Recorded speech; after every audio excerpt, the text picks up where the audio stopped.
Where are you? I'm in a car. I'm gonna do this podcast for 2 hours in your car. Yeah. Pretty cool, huh? Hello, my friends. Thank you for joining us for the PEBCAK Podcast, a weekly information security show featuring some all-around good people. It is week 12 of 2022. I'm Chris Louie, and I'm happy to say this is our 1-year anniversary episode. Thank you to all our listeners who have been with us through 51 regular episodes and 8 bonus episodes. With me, I have the very tan Brian Deach back from sunny San Diego, who I can officially call out as a giant man-child because he also bought a Lego set after hassling me on our Chinese New Year episode. You know what? You'll never be half the man your mother was. So let's just get that straight. And for the record, I bought a Ford Raptor Lego set. What did you get again? I bought a Bugatti. No, you didn't. You bought like a... No, you didn't. You bought like Harry. You bought Harry Potter, or was it the Thanos glove? No, I don't buy Harry Potter. It was probably 2 rabbits, right? My kid actually has the rabbit one. We built it Volkswagen together. Rabbits. Yeah, it's kind of cool though. We are at a 1-year anniversary, so I came up with some new nicknames. I'll still take on Duke Silver. But I was thinking I got to change it up a little bit. So for this next year, I'll be Uncle Barbecue. Chris, you will be known as the Human VPN. And Glenn, you could be Boomerang, because I still believe you're going to come back to Z-Scaler. So those are the 3 nicknames I have for you. All right, Human VPN. That's that one's awesome. You're going to have to explain that one. Do I have a giant attack surface or that? Yeah, that one needs some explanation. You just kind of closed off and, mysterious. I would have called him Elastic. How about the human zero trust then? No. I would have VPN. called him Elastic. You still have some vulnerabilities. But guys, come on. How could you not want to call him Elastic? Because you could put anything in front of him. He could search it quick. Probably search it faster than any service out there. No, he's got like a Google search appliance at home. All right, Elastic Man. Yeah. That's what he is. Elastic Man. There you go. There you go. Sounds good. All right. And we have Glenn Medina, a.k.a. Boomerang, who just got back from the Mile High City, emphasis on high. Hey, everyone. I'm beat and back from some serious travels, but overall it was lots of fun. Just got into Newport Beach this morning, or this afternoon, and I'm here for some great vacation. It's been a while since I've had a proper vacation, unlike Mr. Barbecue over here, who's always on vacation. I look forward to some time away from the computer. All right, sounds good. Hopefully you do get that and you're not called into some work emergency. Yeah. Could you believe it, Chris? I mean, 1 year. Guys, unbelievable that we've done this for 1 year. Yeah. Episode 52. So yeah, it's been a year. Haven't missed a week yet.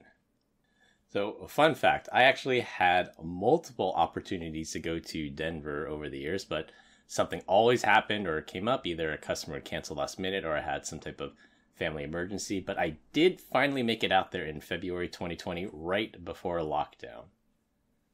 No guests this week, just the 3 of us for our 1-year anniversary. Combined, we have decades of information security experience and are here not just to educate, but to entertain. We've got some awesome stories for you this week, so sit back, relax, and enjoy the show. A programming note, this episode will be longer than our normal show as we take a look back on 1 year of the PEBCAK Podcast. We hope to return to our shorter format show next week. Another programming note, please stick around to the very end of the podcast. It will have a best of collection of all the sound bites I've collected and all the NFTs I've minted over the year. Spotify and Apple have analytics, so I know exactly when you, the listener, stop listening to the podcast, which is usually after the wrap-up. So stay until the end. I guarantee it will be laugh out loud funny and a nice trip down memory lane. Yeah, don't be a jerk. Listen till the end. Jeez. You need to tell people this. You gotta come up with a catchphrase. Like, remember at the video sources, be kind, rewind. Like, we gotta come up with some kind of catchphrase to get people to listen to the very end of the podcast. I wish I had thought about this earlier. Yeah. In honor of the 1-year episode, we will all take a whiff of our smelling salts that we did back in bonus episode, I think it was bonus episode 7, and kick off the show. I've got mine here, and I'm uncapping it. Real quick, something was missed in that bonus episode, and you had a scene. Jesus, I can smell mine already. I had said to Chris, and like our audio kind of went over everyone, and I was complaining to Chris that he didn't have the smelling salts close enough to his nose, and I said something. I was like, hey, that's like 8 inches away, or at least that's what I tell my wife what 8 inches is. So we were all talking over each other. So you need to get your nose in there, get it dirty, buddy. All right, you guys. This time we're gonna do it all at the same time. We're not gonna take turns. Oh, really? Okay, shoot. Yeah, I'm ready. All right, Glenn, you ready? What's that? For Guys. For this thing? This Yeah. All right, let's go. Oh my God, it's already All bad. It's stronger I'm in over the car. time. Yeah, Glenn's I in know. a closed space, so I feel sorry for Oh him. God, I gotta open the window here. All right, here we go. Jeez, The original packaging. All right. that was terrible. My Why? eyes are It's watering, like triple guys. pack. It's triple pack. Whoa, it's Oh, wet. You only had like 2 minutes to get it ready as I was queuing the segment up. Just saying. Ooh, Thank God we can edit. I know. Well, we being Chris. Thank you, Chris. All right, you guys ready? Ooh. Come on, Yeah, I'm Glenn. ready. Uncap it. Okay. Lift up your skirt and grab your balls. Let's go. Okay. Here we go. Okay, ready? Yep. 3, 2, 1, stiff. Oh! Oh God! Oh God!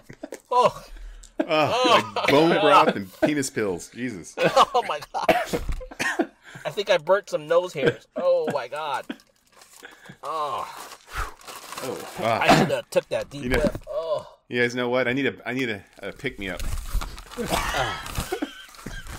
Oh my gosh! Oh, What the goodness hell gracious. was that? Oh, Let's go for the old triple bump. guys! No, Triple no, bump. thank you. I'm done. All right. Oh. All right. All right. Yeah, Brian can watch and you Go. can verify the distance. Oh, Chris, Oh, wow. that was 4 inches that time, buddy. I think my left eye is All like right, well. crying. All right, now that the Glen's gonna hosts get pulled are over in his rental car right now for being under the influence of smelling salts. I know, no kidding. All right, now that the hosts are sufficiently woken up and stimulated, we can go on to our opening topic. On the note of flying high at the Denver airport, I always enjoy talking to people who have been there. I know for sure Glenn has been there, and I'm guessing Brian has been there with his 500 plus Uber trips. So let me lay out some fun facts about the Denver International Airport. There is a super, super creepy blue horse statue that greets you as you drive up the airport. The eyes glow red for some reason. If this thing wasn't creepy enough, they gave it demonic eyes. Denver is also known to have fog, so when you drive up to the airport, you just see this blue horse head with glowing red eyes. The original artist who was commissioned to complete the horse, he died while making the statue when the horse's head fell off and killed him to death. There are really creepy gargoyles watching over you in the baggage claim area. So next time you go there to pick up your bags, look around. There are several weird murals throughout the airport implying a New World Order. One mural has a Boy Scout looking kid handing over his rifle to a Nazi looking soldier. So again, next time you're through there, take a look at these really weird murals. In 2012, then President Barack Obama was flown to Denver International Airport and secured in a bunker there instead of a military base or NORAD or Colorado Springs, which you think would be safer, but for some reason he was bunkered down in Denver International Airport. During a huge remodel of the airport, an entire city was built on the airport property and then buried, and no one knows why. The official story is that the underground city is meant for the most intelligent luggage routing system on Earth. The airport is 53 square acres, making it the biggest airport in North America, but nowhere near the busiest. That crown belongs to Atlanta's Hartsfield-Jackson Airport. What is all that land being used for? Lastly, in February 2007, the windshield on dozens of planes just cracked around the same time for some inexplicable reason. And after a lengthy investigation, they said that it was some kind of sand that did it. So coincidence or conspiracy, you decide. I think it was all the pilots did a hit of smelling salts and they just burst out in tears and it caused the things to crack. So I didn't know any. Well, I guess I knew about the blue ox or the whatever that was. I've seen that blue before. horse, The horse, the blue statue, horse. yeah. The blue horses, yeah. And then looking at this, I think Denver might be my favorite airport because anywhere else I go, it's always like a cluster F getting around, right? There's always traffic getting like it's just wild. Denver is it's literally like out in the middle of nowhere, which makes it easy to get in and out of. That, and it's like, for me, it's just trying to figure out what floor you're on to get out. Because when you grab an Uber, the way it worked before is you had to tell them which door and which floor you were on to figure out where it was they were going to pick you up. And it was like, God, I don't know where the hell I'm at. So that was kind of weird. But I guess it's Blue Horse for the Denver Broncos. Is that a safe assumption there, Chris? I don't know. I actually don't know what the origin of the blue horse is. I just know it's incredibly creepy, and they gave it demonic eyes for some reason. Says the guy with rabbits. So there's that. Yeah, and then there's all this like Illuminati stuff. Like there's some other things that said there's these weird pyramids, like these white pyramids they found somewhere where I guess pyramids are a sign of the Illuminati. So yeah, just interesting. I don't know if this is like confirmation bias. People think it's conspiracy and they want to believe it, but next time you're there, keep an eye out for some of these odd things. I'm going to do a selfie with the gargoyle. Yeah. I gotta go find them now. I'll tell you what's crazy. I was taking that flight and I had watched what's that Boeing show on Netflix now? The Downfall of Boeing. Have you guys watched that? Oh, House of Cards? No. It's no, that's not it. Flight of the Navigator? No, it's called Downfall, I think, and it's a new one on Netflix. It basically talks about how Boeing had screwed up with the 737 Max. The 787 Dreamliner, and then the 737 Max. Yeah. Guess what plane? Guess what plane I got on? Guess what plane I got on when I was leaving for Denver from Oakland? 737 Max. But yeah, I was like, oh crap, this can't be good. So yeah, dude, they sold a lot of those planes. Yeah. They had to rebrand them. I thought they were rebranding them because of the stigma of that. I think they got rebranded 737-800s now. Yeah, firmware update. You guys got to watch it when you guys get a chance. It's pretty eye-opening. I didn't think that they were that bad. You have? Yeah. Yeah, and I've flown on that plane back in the day, like a lot of times before it was actually a known issue. I mean, it's everywhere. Southwest has them, I believe. Yeah, because Southwest, I think, bought a lot of them. And American, pretty I think. Scary. Pretty scary. You know, stuff was messed up when the pilots were like, we need to get these things back to Boeing, and we need you guys to fly it. And the pilots are like, probably not. Not going to do that. You guys figure it out yourself. Yeah, that was like during Y2K. I remember when the clocks rolled over at Y2K. I forgot if it was the US or some other country, they made the airline executives be on an airplane at the stroke of midnight just to prove that, give them some motivation that these planes wouldn't fall out of the sky. Yeah. I think the statistic was like they'd never had an accident up until those two planes for Boeing, and for them, and that was like a really big issue, right, from a safety standpoint. Unbelievable. Yeah, dude, they straight up did those pilots and everyone dirty in Indonesia. You know that, right? Yeah, the Lion Air flight. Yeah, that was messed up. Like this that stuff put the blame on them. Yeah. And meanwhile, they were talking crap behind their backs, like, yeah. Look at these idiots wanting additional training. Why would we do that, right? I don't know. That thing was messed up. It's not just creating perfect software. Like we've talked about it here. It's impossible to create perfect software, but you know the things they did to get it past the regulators, past the FAA, all the underhanded stuff. Like that's probably the messed up part. Easter eggs. That's what it's called. Undocumented features. There you go. All right, for our first topic, well, boys, I got shadow banned from LinkedIn again. At first, I thought it may have been my comment. I made a comment that said 2 years to flatten the curve, since LinkedIn and many social media platforms are suppressing any posts having to do with COVID-19 to stop the spread of potential misinformation. When I dug deeper, I noticed one of the links I threw in the show notes was malformed on LinkedIn and had a reference to LinkedIn malware protection. It was like linkedin.com/malware checking, something like that.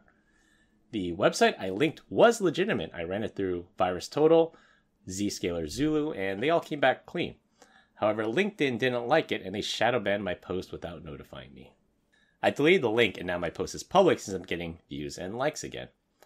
The link was in reference to our discussion with Chris Young last week about subscripturation, about having too many subscriptions, and it had some legitimately good tips on that website, like what Chris had told us about linking everything through iTunes or PayPal so you can see it all in one place and only have one credit card to replace if your card gets stolen.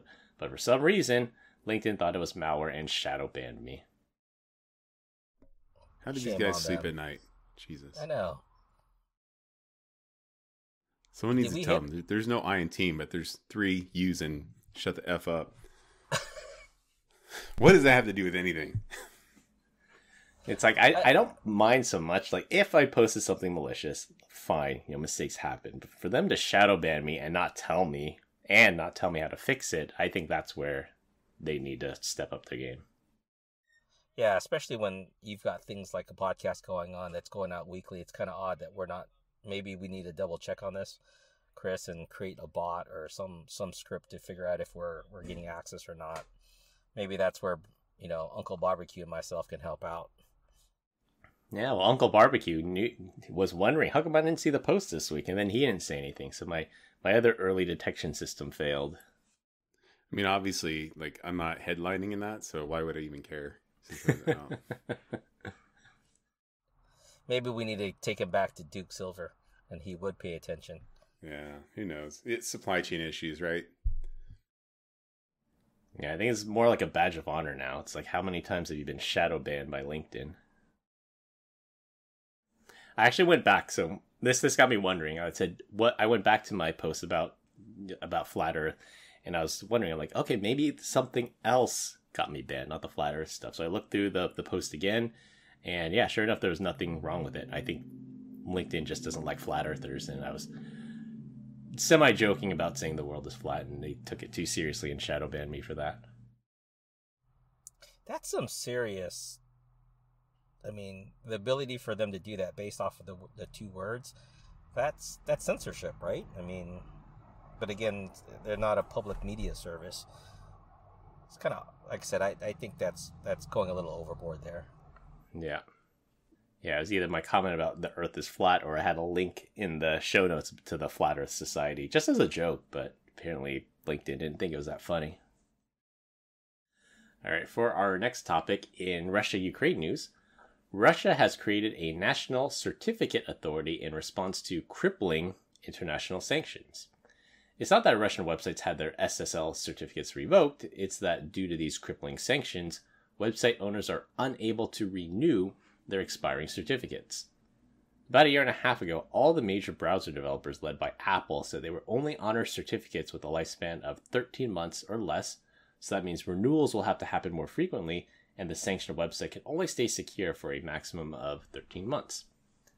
Since all browsers will throw up a certificate error if a certificate is expired, and sites with things like HSTS, the strict transport security enabled, may not even let you visit the website without a valid certificate, websites started to become unavailable. The Russian government took it upon themselves to create a CA and have all Russian citizens import this certificate into their browser or computer. So the Russian government is minting man-in-the-middle SSL certificates. What could possibly go wrong? Didn't Blue Coat get away with this once as well? They bundled in their self-signed cert. Yes, they did. Did they? Yes, they did. And they you know what? That was when Symantec acquired Blue Coat. They tried to do that and got caught. Yeah, you're right. Yeah, they claimed it was only like a dev server or something, but yeah, it was. I think it was VeriSign, which is why Symantec had to sell VeriSign to DigiCert. Like I think that was the straw that broke the camel's back. Now, part of the story there. Yeah. Yeah, VeriSign was doing some other stuff. Not doing proper know your customer KYC stuff and some other things. But yeah, I think that was finally what did it. Yeah, I'm surprised that Russia did this. You know, being a democracy and everything, you think this is something that wouldn't be up their sleeve. Yeah, you know, they're known for their human rights and free speech.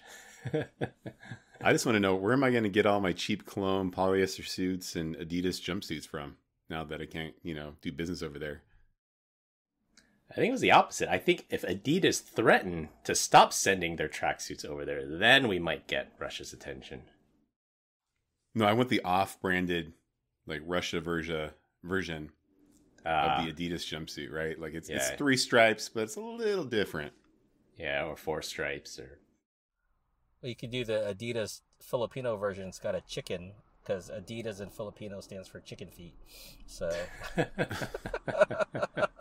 There's your sign. Acronym. Yeah. A while ago I heard Adidas actually it's an acronym. It's not an initialism. So Adidas is an acronym for All Day I Dream About Soccer. I don't know if that's true or not, but that's what I've heard. Do they even make soccer shoes? I'm just kidding. Of course they do. What was the song from back in the day? Remember the All Day I Dream About Sex? That's actually what it was. I don't remember that song. What the hell? You guys are so isolated in your little perfect little world. Let me see. I'll find this. You guys talk. Hey, you would have thought that this certificate would have been out there already, out there, right? I mean, it's probably true for Chinese folks, for Chinese computers, but yeah, no comment. Yeah, the cert is out there. The challenge is no operating system and no browser is going to accept it. So Firefox, Safari, Brave, Chrome, Windows, Mac, nobody's going to install this cert as a trusted certificate by default. Well, at least no sane person. By the way, that song, it was by Korn. Really? You guys didn't know it? I even like that kind of music and I knew it. Me neither, but I knew that one. It's pretty much the only way you can spell Adidas. Well, other than the obvious threat of eavesdropping, we also have the problem of certificate pinning and IoT devices which just cannot import a different root certificate. Kazakhstan tried this a few years ago by developing man-in-the-middle proxies for services like Gmail and Facebook and Twitter using a national root certificate authority, and they claimed it was to scan the data for malware and to protect its citizens. Said no one ever. So the problem is when you give the government a little bit of power, they never give it back. So that's a terrible idea. I know the first time Kazakhstan tried it, they stopped it pretty quickly. I know they tried to do it again. I don't know the status of it right now, actually, if they permanently implemented it or if that got rolled back as well. It wasn't for the entire internet. It was only for these services that Kazakhstan claims that their users are most targeted by, but it also happens to be the services where most of their free speech takes place. Yeah, I'd never install a certificate. Would you guys? I mean, screw around, do some stuff crazy, allow that to be done. FAFO. No, I'm not doing that. Yeah. Not on anything production, not on anything that touches my production network. Maybe like in a VM or something, in an isolated network or an isolated browser. Maybe something like that, just to see what happens. Like I think there's software or there's a website you can visit and you can tell, is there a man-in-the-middle proxy, looking at your traffic? Because if Russia claims this is only because these companies can't get legitimate SSL certs due to sanctions, technically there shouldn't be a man-in-the-middle proxy there, but you can probably go to this website and tell, are they actually trying to read your encrypted traffic? You should be able to see that, though, just by looking at the certificate chain inside of the browser, right? You should be able to see that when you click on the lock. Yes, so you'll know that it has a certificate, so that's not the problem. The problem is, are they doing more? Do they have that proxy in the middle, or is the cert actually installed on the web server? Yeah. So that's what you have to find out. I think they do it with like exporting four headers or something to tell, has this traffic been manipulated? Or the other thing you could try doing, well, cert pinning actually wouldn't work because it would get blocked either way. Yeah. Well, I'm just thinking, I mean, if they had a man in the middle cert, you should be able to see what the root cert, the certificate chain and see that one of the certificates is not like the other, right? I mean, yeah, they'd have to make it look pretty damn valid. Yeah. Either way, it's not a good time to be a internet user in Russia right now. Yeah. But did you hear about some of the Russian citizens that are stuck in third world in other countries? They can't get back to Russia because flights are canceled and their bank accounts have been frozen, so that they're kind of stuck where they are. That should be some fun for those folks. I heard it's like Bitcoin to the rescue, right? They came in there, and that was the only way to make a payment. Yeah, there you go. Crypto for the win. Mm-hmm. Yeah, but if you can't get on a plane to get you back home, there are no planes going to Russia right now, right? Because all the sanctions are in place over there. Is it really that bad to not go back to Russia? You hit the lottery. I'm stuck in the Americas? What? This is great. Yeah. Star War, guys. I'm going to hang out over here and high five my neighbor. Unless you're a malware author that's wanted by the US or Interpol, then you're going to have a bad day. That's true. We're all blue collar guys over here just trying to make an honest buck so we don't have to worry. Exactly. I say blue collar because I'm wearing a blue collar, but we're technically white collar. Let's be real. For our next topic, I thought we should take our 1-year anniversary episode and reflect back on what's changed for you since episode 1. I know, Glenn, you said you were listening to our early episodes again to see where we came from, and I don't think we ever talked about the origin of the PEBCAK podcast on here, so let me share my version of our origin story. I used to write a blog on LinkedIn, and I cross-posted it to my personal site, chrislouis.net, and it was an in-depth security story of the week. I did that for about 2 years, and I noticed my readership on LinkedIn was dwindling, partially because people don't typically use LinkedIn as their source of security news, and my analysis was always pretty in-depth, and they were actually quite lengthy reads. I'm still forever grateful to my loyal readers who follow me and read my blog every week. Separately, it was actually Brian who made the comment in our group chat about one of our competitors having a podcast done by their SEs, and he said, well, if they have one, why don't we have one? So shutting down my blog and wanting to try something new, I dove headfirst into how to start the podcast. Fun fact, we were actually supposed to have a 4th co-host on the show who was also in our group chat, but Todd had some circumstances in his life when we launched the podcast that prevented him from joining us, and to this day, the 3 of us are still trying to get him to come on, even as a guest. So I did the research, I registered the accounts on iTunes and Spotify and the other podcast syndication platforms, and we were ready to record episode 1. So what was your guys' first thoughts when I told you that we're going to do a podcast, this is real, and this is actually happening? Wow. I mean, obviously, I'm going to be the star of the whole thing, so I do appreciate you recording and documenting and editing and all that good stuff. I am, and for every listener that knows Todd Morton, we'll call him up by name, tell him to get his butt on the show. We got a blank spot waiting here for him. Yeah, we need another SE manager, definitely, because the previous SE manager left. So, I came because, like in episode 1, Brian had called it out.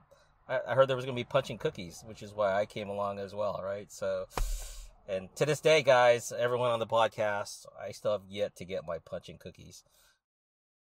I'll tell you what, Brian, next time I see you, I'll punch you and give you some cookies. Such a nice guy. Such a nice guy. Such a nice guy.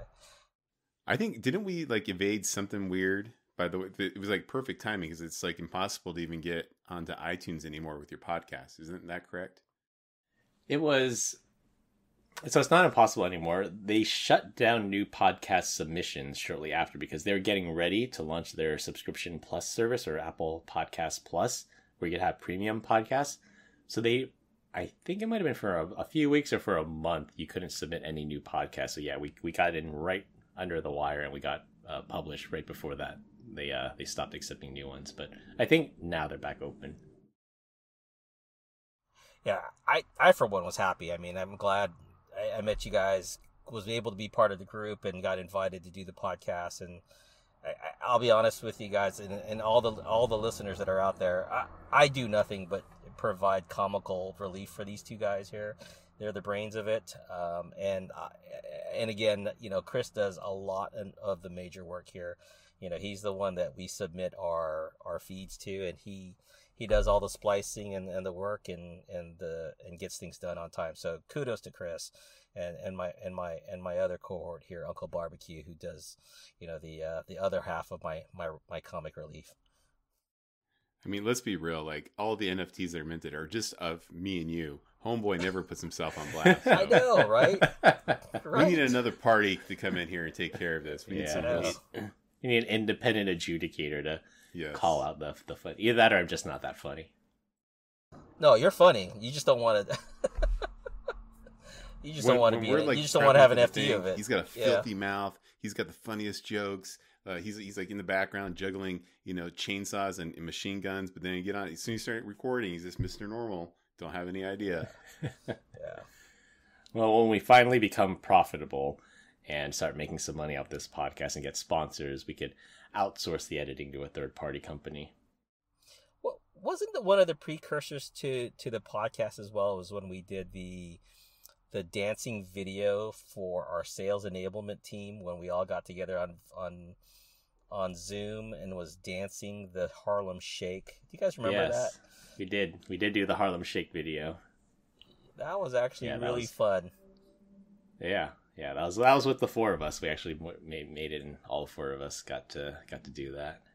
I would say it was the best 30 seconds of my life, but there's other things that have happened that are far better than that in 30 seconds or less. 30 seconds, yep. Well, I think that your wife calls you the 10-second man, so don't trip, Brian. Oh, we're gonna start taking shots. 2 pump chump over here. Well, for me, episode 1 was recorded and edited in Audacity, and I had no idea what I was doing, but you could tell episode 1 was truly a V1 product. Over the course of probably episodes 1 through at least 6, you could tell that we were working the kinks out. So, I mean, I definitely appreciate all the people that stuck around with us and as we worked the kinks out. On episode 1, I think I was still using the Zoom audio, so it was compressed to heck. All the audio quality was poor. There was just no volume control for the streams or the music. And then I think on episode 2, we switched to individual stream recording, but then I realized that you could hear a ticking clock on my audio stream, so I had to move that clock every time I record. Then on episode 3, I think I forgot to close my office window because it's really hot here, and you could hear all kinds of road noise and airplane noise. And then episode 4, I realized my Max fan is super loud when we record, and I learned how to do the noise cancellation in Audacity. I also switched from GarageBand, which was a free software from Apple, to Logic Pro, a paid software from Apple, which actually makes editing the podcast immensely easier. Our earlier episodes were a lot more scripted, and soon we learned that format did not work well for the show, so you can probably tell when that shift took place when the hosts became more like themselves. And then I think after episode 3 or 4, Guy Marone, our old boss, also gave us some pointers which we took to improve the show, and the flow of the show became a lot more natural after that. On the non-technical front, I subscribe to a YouTube channel called Charisma on Command, and they actually give really great tips on how to talk and communicate, and I've done my best to integrate those teachings on how to make our podcast better. And I think our episode 50 with Sahir and SP, the founders of Smokescreen, it was our longest episode to date, but I got overwhelmingly positive feedback from all our listeners that was their favorite episode. That was a fun one. I'm not going to lie to you guys. I think that was the first time, too, that we had recorded late in the evening for us, early in the morning for them, or even later for them. And that was a lot of fun. Just being able to hear the things that Sahir and SP had gone through, specifically with SP and his ability to crack into any system was pretty amazing. Yeah, 99% of the time he could get in. Yeah. 99% of the time, it works every time. Yeah, I think they were a fun bunch too. Like they've done podcasts before. I think they know the format, and they're like us. You know, they're all around good guys. I think they meshed well with the show. I'm still learning. I'm not gonna lie to you guys. I didn't realize, Chris, that you were listening to some YouTube channels about how to better your audio. I know I have an issue where you hear my stupid laughter, which I try and prevent every time. And then you can hear my breathing too. I don't know what's going on. Maybe I have to get a sock for my microphone or something. But yeah, you can hear my inhales, which I hate. So it's something I do need to work on. Give you like Tay Day. You move your mouth away from the mic to breathe in. Yeah. See, I'm the complete opposite. I'm like, how can I get worse on the show and make you guys look better? Because I am here for you. There you go, Brian negging us again. I think that's another thing that we've learned throughout the show is Brian can be a real sweetheart, but he can also be a real bully, and I think that's come out through the show as well. What? No, not even. Not even. False. Fake news. Who's moderating this nonsense? Deech is a teddy bear. Deech wants to call a fact check on this one. Yeah. Oh, by the way, I listened to last week's episode, and it was Zoltan. He actually hit me up. He's like, he was listening to the podcast that I missed out on, and he gave me a little shout out for what you guys did for my wife and all that good stuff. So thank you guys so much for that, by the way. Hey, along these same lines, Chris, like if you and even Brian, like what's the next iteration of what we do on our podcast for this next year? What are you guys thinking? Like Metaverse video, yeah. Metaverse? Yeah, there you go. We gotta go to Metaverse. VR. Yeah, we'll all get VR headsets and we'll do the podcast from VR. Yeah, I want to do Twitch streaming.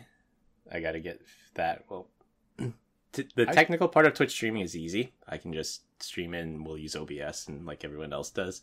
The challenge is getting the following, getting the audience, getting people to show up. That you have to really promote it. You have to be consistent about your time. And unfortunately for us, for the recording part of it, it gets all over the place because of our busy schedules. I think we should do video all the time.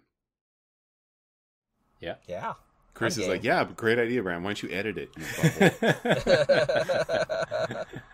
I really do. I think we'd have maybe a smaller fraction of people that actually watch it, but I think it's pretty entertaining.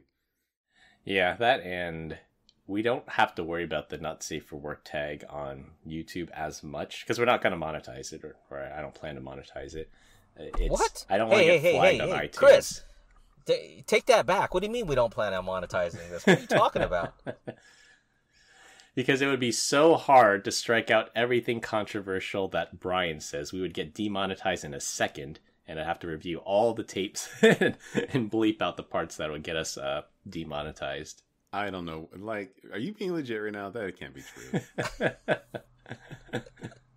Notice you didn't say me, Brian.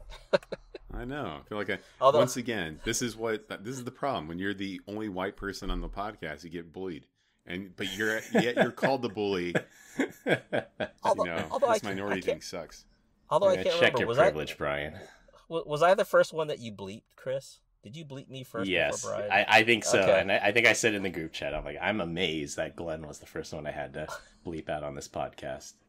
I thought it'd be you, Chris. Yeah, of course, because I'm swearing all the time. You're flimsy. Yeah. What else? So I think the posting the video of the smelling salts, that was definitely a positive. I got a lot of positive feedback on that one as well. Maybe a drinking episode if we can get it scheduled properly and we can get the timing right. Could possibly do. Wait, Glenn's 3 beers in right now. What are you talking about? I'm 3 beers in. What are you talking about? He didn't get the memo. This was not a drinking episode. Every episode is a drinking episode, Chris. What are you talking about? Yeah, I'm trying to think what some of the other podcasts like. And I remember there's one podcast I listened to on their 100th episode. Maybe we can try and do this. They made it super long format, and they got like some of the best of their best of guests to return, and they did like 10-minute segments with each guest, and they had probably like 6 or 7 guests on that episode. Like a rotating guest episode would be fun, I think. Well, I would like personally if we could get together, maybe in Southern California, someplace not so hot, and do one live together, and not on Zoom. I think that would be cool. Yeah. I think so. I don't want to be around you guys. No, I'm just kidding. Let's go like July 4th weekend, Big Bear. That should be fun. Yeah. Let's go. Yeah. Let's do it. What do you guys think? Any other ideas for what we want to do in year 2? Fishing boat trip out on the water someplace, recording the podcast. I don't know. Ocean or lake? Ocean or lake? Pick one. Doesn't matter. Lake would be better to me. On the ocean, it's like 50-50. You either get Fun Brian or Projectile Vomit Brian. Yeah. So, I mean, either way, it's a blast, right? But yeah. It'll be fun for us, not quite as fun for you. I know the other one, too, is that we've always talked about getting the wives on the podcast with us. That would be interesting. Yes. The wives episode. Or bring your own pet, and Chris will be there with his stupid rabbits, and I'll have my awesome dogs. And then whatever the hell Glenn has, goldfish, I don't even know. What? I've got dogs. Oh, see? What's up, dog? Yeah. One idea I originally had for this 1-year anniversary was throughout the show notes, we keep track of all the topics that we want to talk about. And inevitably, since we only do 4 a week, we don't get to everything. I thought it would be fun to do a marathon episode and talk about every single topic we didn't get to and sort of clear the slate. But I don't think we have enough time for that for the recording. But I thought that might be fun just to do like a lightning round, like a rapid fire, do like 60 topics that we didn't get to talk about over the last year. I'm game. Yeah, Let's do it. That won't bore the people to death. That'd be great. Or bore them or confuse them. That all. No, I think they actually dig that. Yeah. Well, yeah. Maybe we'll do that. Maybe we'll reserve one of the episodes to be a lightning round. Maybe it doesn't have to be the 1 year. We could just do it for a random episode. Or every time we hear Glenn take a breath in, then we all have to hit the smelling salts. I think I'd lose my ability to smell by the end of that episode. I feel like I can still taste it. I think the hair on the nose hair in my left nostril is just like not working right now. It's all burnt. So I need a bump. Give me a second, guys. How come your bottle's white? Yours is different than ours. What's going on? Oh, let me get the real one real quick. I know. Did you just smell aspirin? All right, here's the real one. Okay, here we go. You go. Ooh.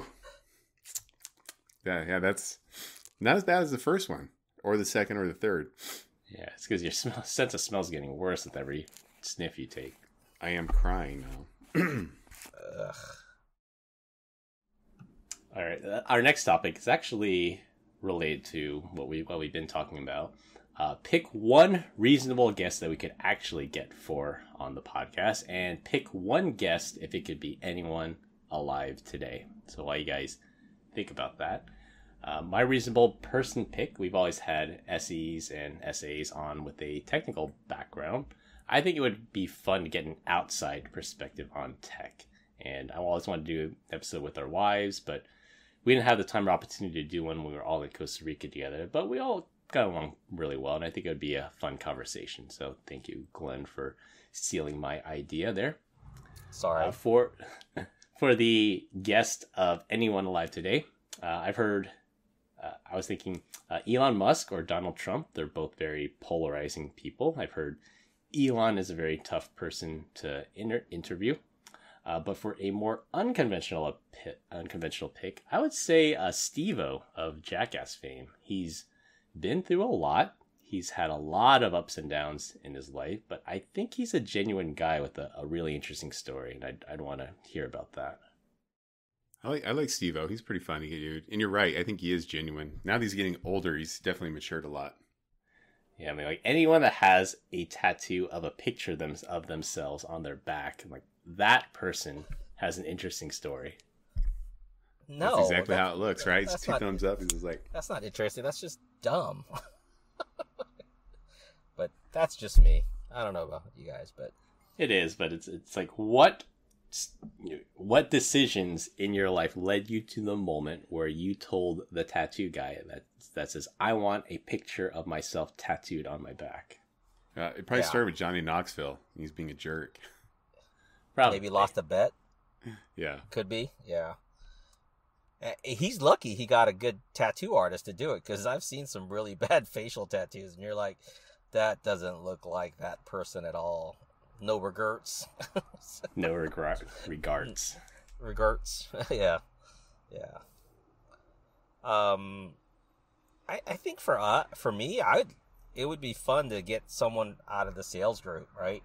You know, someone not technical, maybe like a someone on the sales side, on the senior leadership on the sales side. That would be fun, because then we can hammer on what things that they see differently within, different things from a technical aspect, right? From cyber, like what do they see?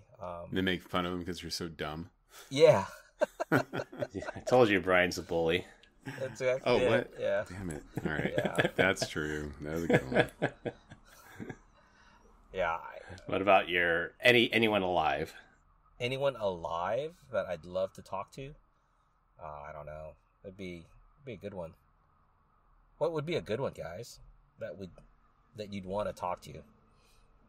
I mean, Chris has got it lined podcast. up. Trump or Elon, right? Because that's Yeah. polarizing. That would draw like millions of people to listen to it. But is there a celebrity that you're just like, man, I'd love to just chat with this person? Like Dikembe Mutombo, maybe? No. I'd love to talk to Bernie. I'd love to find out from Bernie, like, what are you thinking? Bernie. Get Bernie on here. So. All right. We'll try and make it happen. We'll talk to his publicist. There you go. How about you, Uncle Barbecue?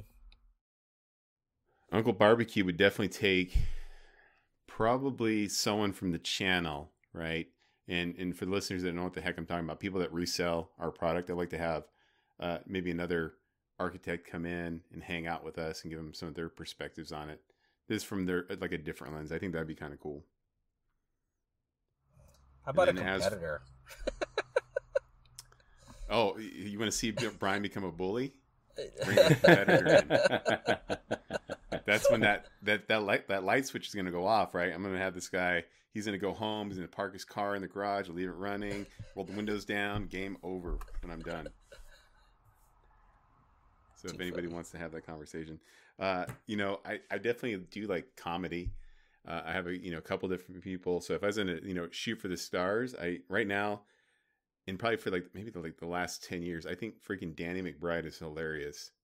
And so he did movies or a series like Eastbound and Down. I don't know. I think Homeboy is hilarious. I think he'd be a riot to have on a podcast like that.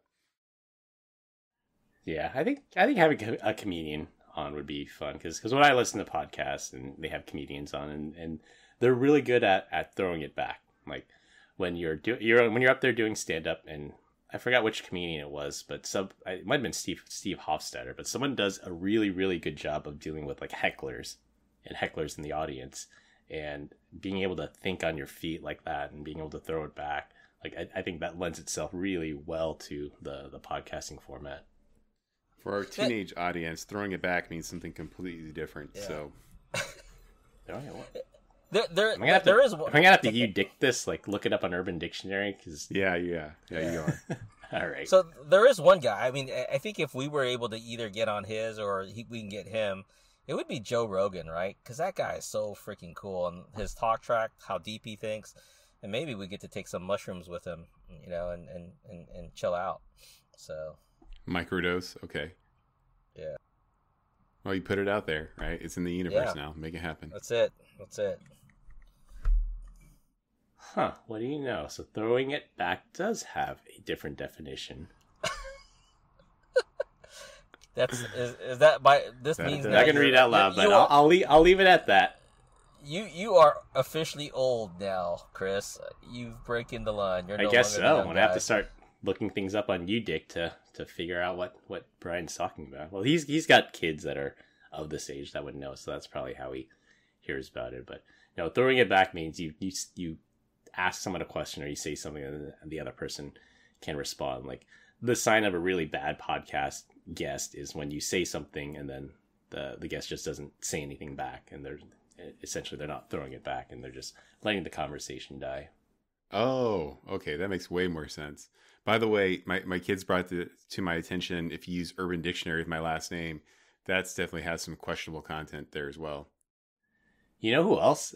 Jim French, our former colleague. Look up Jim French on Urban Dictionary. He's actually really proud of this. When I met Jim French in person, he told me to, hey, look me up on Urban Dictionary. Like, that was one of his things he told me to do.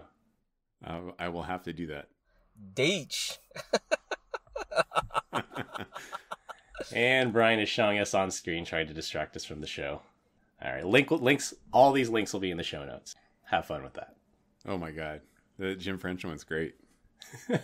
Oh no, I gotta go look it up. All right, while you look it up, we'll introduce our last topic, and this will be a rotating topic every week. This week we're going to talk about cars shipping with missing features. This is something like DLC for video games, where you buy half the video game. So when you buy it off the shelf, you get half of it, and then you get the rest of the video game as downloadable content. As you may or may not know, there is a global chip shortage right now, and these car companies just can't get enough of these chips. And for that reason, like, used car prices are up about 40% year over year. I have a 4-year-old car that only lost about 20% of its value over 4 years, which is unheard of. There's never been a time in history that a car loses 20% of its value over a 4-year period, but it's just usually crazy. Lose 20% driving off the lot. Yeah, exactly. So what these car companies have done is they don't have enough chips, but they'll say, you can buy the car today at a discount, and then we'll install the chips later. We'll install these features later once we get the chips in stock. So Brian, you're a big fan of the F-150. So last year, and once again earlier this month, Ford started giving customers the option to purchase their pickup truck without the automatic start-stop feature. You know, it turns it off when it comes to a stop. It starts automatically when you hit the gas. And Ford gave their affected owners a $50 credit in return. Some of the other automakers have made sacrifices to the chip shortage. So GM is dropping wireless charging, HD radios, fuel management systems that would have made their engines more efficient. Tesla, so beloved Tesla, sold some cars without USB ports and made them installable at a later date once they got enough chips for that. And then the 2022 Escalade, their auto drive feature, they had to nix that whole auto drive feature because they couldn't get enough chips. BMW shipped some cars without touch screens. So this is the new reality. Instead of waiting for the chips to become available and selling the cars, there's pictures of these half-finished cars in lots. They just said, we can't finish these cars because we don't have enough chips. The car makers are just plowing ahead and saying, buy this car without the feature and we'll install it once these chips become available. So I will tell you, the auto stop start feature on any F-150 isn't, like, I don't like it, right? I actually downloaded a piece of software onto a Windows computer. I don't even own a Windows computer. I went out and bought it, and then it's called Forescan, and you plug right into like the ODB port on there, and you go in there and actually make changes to it. And that was one of the things that I had done, was to disable the auto stop start on my truck, because I thought it was stupid. I'm like, why am I have like a high performance vehicle and just have this thing roll up to a stop light and turn off and then start over again? I thought it was stupid. So that I bet you can yank the chip for that and sell it for like $300 online. Probably. Isn't that just a button on the dashboard that says turn off, stop? But you don't want, dude, I'm lazy. I can't push that button every single time I get in the truck. You think, how much free time do you think I have, Glenn? And then the fuel management, I believe that's is that the Silverado or the GM vehicles, where we'll take like a naturally aspirated like V8, and then when you're like cruising mode, it will knock it down to like only 4 cylinders in action. Yeah, it's something like that. I think Mercedes was the first to do that on their V12s. This is if they don't need all 12, they shut off half of them, so it becomes a V6. So yeah, that was the North Star engine on GM, right? So that could do that, take 8 to 4. So I could live without fuel management, auto stop and start, but when you start taking away my touchscreen and auto drive, no thanks. I think you're paying a premium for that. $50 would never cover it. Yeah, I think Ford also had the rear AC controls. They're selling cars without that now, and then again promising to install at a later date. Again, it's not, you can still control it from the front. The people in the back aren't able to control it. So not a deal breaker for most people, but at least they're able to sell the car today with the promise to fix it later. I think that's just our new reality. God, I remember one of my first cars. It didn't even have electric windows, like, and didn't have AC. So Hand crank. yeah, it was hand crank, and it was no power steering, and it was a 4-speed. So things I could live without, right? So I'm good. I'm not like Uncle Barbecue over here. All my cars are all pretty old. So I mean, I drive a 1988 Toyota pickup as my daily driver. So I love my pickup, and I love the fact that it still has a hand crank. I would still drive that if I had the opportunity to. It's a nice truck. Yeah. Thank you. I mean, a little small for like a full-size man, but yeah, this is still a nice truck. Is that the truck that all the ISIS people drive? Yeah. Is it that Toyota truck? I call it the Hilux. Back to the Future truck, except mine is white, and the Back to the Future truck was black. So Okay, it's better than being known as driving the ISIS truck. Yeah, you know what's so funny is like all these companies get flack for their tools being used or the equipment being used by these people, and then yet Toyota doesn't get rammed at all for having their trucks appear on every attack from Every propaganda video, every basically. propaganda video. Yeah, exactly. It's so funny. So hilarious. It's always like 8 guys riding in the back of a Toyota Hilux flying the ISIS flag. Yeah, but that's what makes that car so much fun, or that truck so much fun, is that it'll take that beating and just keep going. Yeah, it's like literally indestructible. They did a segment on Top Gear about it. They really tried to destroy this truck. They like blew it up. They put it on top of a building. They blew up the building. It started. They drove it out in the middle of the ocean, flooded the engine. They sprayed some stuff in it and started. It's crazy what this truck is capable of surviving. Pretty cool. American engineering at its finest. On a Toyota truck, yeah. On a Toyota truck, yeah. Thanks, Deej. You're welcome. I just want to see if you guys are listening. Could you guys? I mean, Chris, could you live without a touch screen on your Tesla? No, because it's the whole media control unit. Like, there's very little you can do without. Like, if the touchscreens go out, you can drive the car, and that's about it. Like, the turn signals won't even make noise without the touchscreen. Your speedometer is fully digital, so if you don't have the screen, you have no concept of how fast you're going. They characterize the Tesla as a computer on wheels, and that's exactly it. You remove the computer, all you're left with are 4 wheels. Yeah. What if they told you that you couldn't touch it? You could visually see things, but you couldn't touch it. You had to use a mouse or a little joystick, like a controller, like a joystick. Yeah, that'd still be annoying because, like, when you're driving it, I need to like pull up the navs real quick, or I need to switch apps or something. No one's got time for that. It's voice command. I guess voice command wouldn't be so bad. The voice command on Tesla is actually pretty good. Like, I'll say, navigate me to the Starbucks on Main Street, and then it knows it right away. So things like that would probably be fine. If I got used to doing voice more, I'm just used to doing everything by touch now. I can say the car I had before the Tesla, it was a Ford Fusion. That one I could probably live without the touchscreen. Because that one, all it did was control the radio and the nav, and that was about it. It didn't control anything with the car. The new BMW all-electric car, I think it's the iX.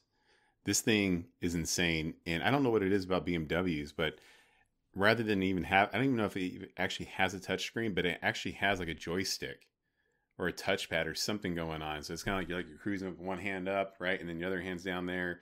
Like, never mind. I'm not going to say what it's about to say because we have to edit that out. Anyways, you're clicking on stuff, right?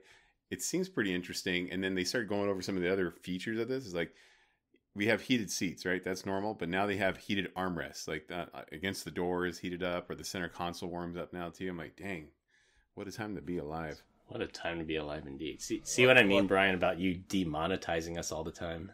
I didn't demonetize nothing that time. Well, Tesla Yell back. Tesla for 2022 has a heated steering wheel, right? So that's pretty cool. Yeah, they did finally add that. Yeah, although we don't know for how long until the Tesla runs out of chips. Plus, I hear the wait times are insane. My neighbor ordered a Model Y, and she's like, "I'm not going to get it until 2023." What? Like, they have insane supply chain issues. Well, I take that back. if you buy like the upgraded rims, or if you buy the performance one, or if you buy any of the high, like the real expensive ones, you can get it 6 months maybe. But she bought like I think it's just a long range rear wheel drive one, so it's a middle of the line one, not top of the line. But yeah, she said for her combination, like 2023 delivery date.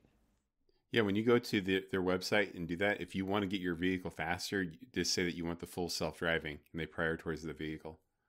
Yeah, so they make very high margin on it because you're giving them money for a feature that doesn't exist yet. That's how they make their money. $12,000 self-driving feature. That's wow. Just think of it, $12,000 to jump your place in line.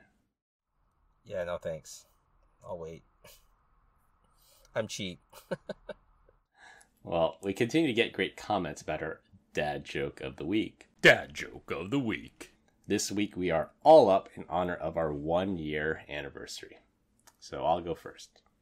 Did you guys hear about the 2 thieves that stole a calendar? They each got 6 months.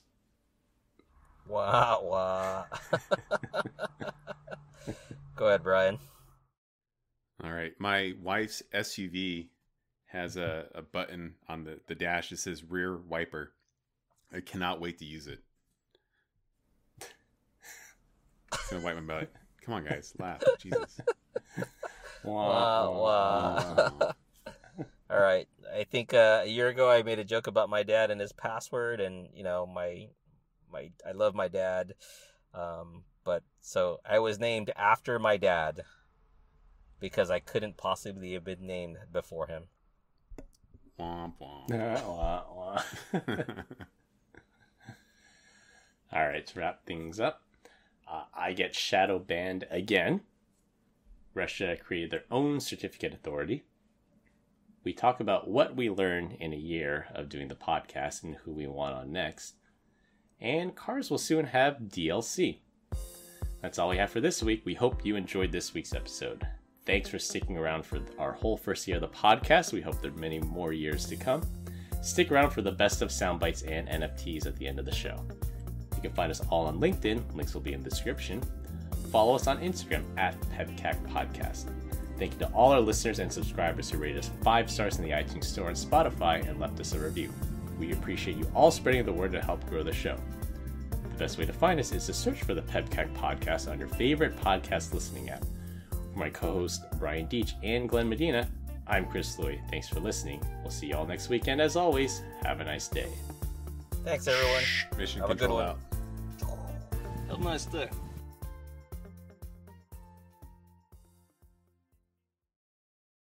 And I'm made of 230 pounds of twisted steel, sex appeal. Women want me, men fear me, and dogs wish they could talk so they can hang out with me. You don't know me, Dominoes. Bye, Felicia. Who's Felicia? See, I'm just giving Chris another NFT. You haven't heard that saying? Yeah, it's a thing. It's a thing? It's a term, yeah. Say bye, Felicia. Bye, Felicia. It's like sort of like a mic drop. Oh, okay. Like, it's sort of like OK Boomer, something like that. Gotcha. By the way, I did burp at the very end of our episode, so you can another little NFT for you, Chris. Mooning. Told you, it's all about those shirtless hugs. Oh God. But hips Brought out. us closer Hips- together, Brian. Hips out. Hips out. Let's be very clear about that. Yeah. Switch. And so I stuck the nail into the electric outlet and I woke up on the ground. La la la la la la la la. Nice hat. Yes, sir. I'm looking Thank you. based. No, you don't look like a serial killer in that. No one's gonna repossess my Slammin' Salmon sweater. Am I the only one here that's never heard of a Slammin' Salmon sweater? I think I saw Chris wear it like 2 weeks ago. You're going to have to bleep this out, but Google can eat my with a spoon. What's he doing? Waiting for the host to start this meeting. I want to send him a message. What up? So what'd you click on? The wrong one, Brian? No, I just closed it and reopened it. Oh. It's weird. It's a PEBCAK error, if I ever heard one. I think it's Zscaler. I bet you Zscaler internet access is causing that. But my daughter just walked in the room, so there's that. Scarred for life. Dad, Yeah. why are you naked in front of the computer? I do have my shirt on, guys. Come on. We're closer. We're closer now. I feel lucky. I feel lucky. It's just like those shirtless man hugs, Brian. We're closer now. Oh, God. You want me to pan down? Let's keep this awkward. What's wrong with Jack in the Box tacos? It's the violent diarrhea. Damn it, I'm giving you another NFT. The liquid lava pouring out of you later on that night. Hey, This is why VPNs are stupid. What a loser. F McDonald's. Epstein didn't kill himself. I think he's frozen. Yeah, he's frozen. Hey, everyone. Welcome and thank you for joining us. Happy to be back for a podcast. Just kidding. Here's my other impression. Hey, everyone. Welcome back and thank you for joining us. Great to be back for podcast 48. In Soviet Russia, building blows up you. if you happen to see a clown walking down the street with an axe, it's probably best to turn around and run.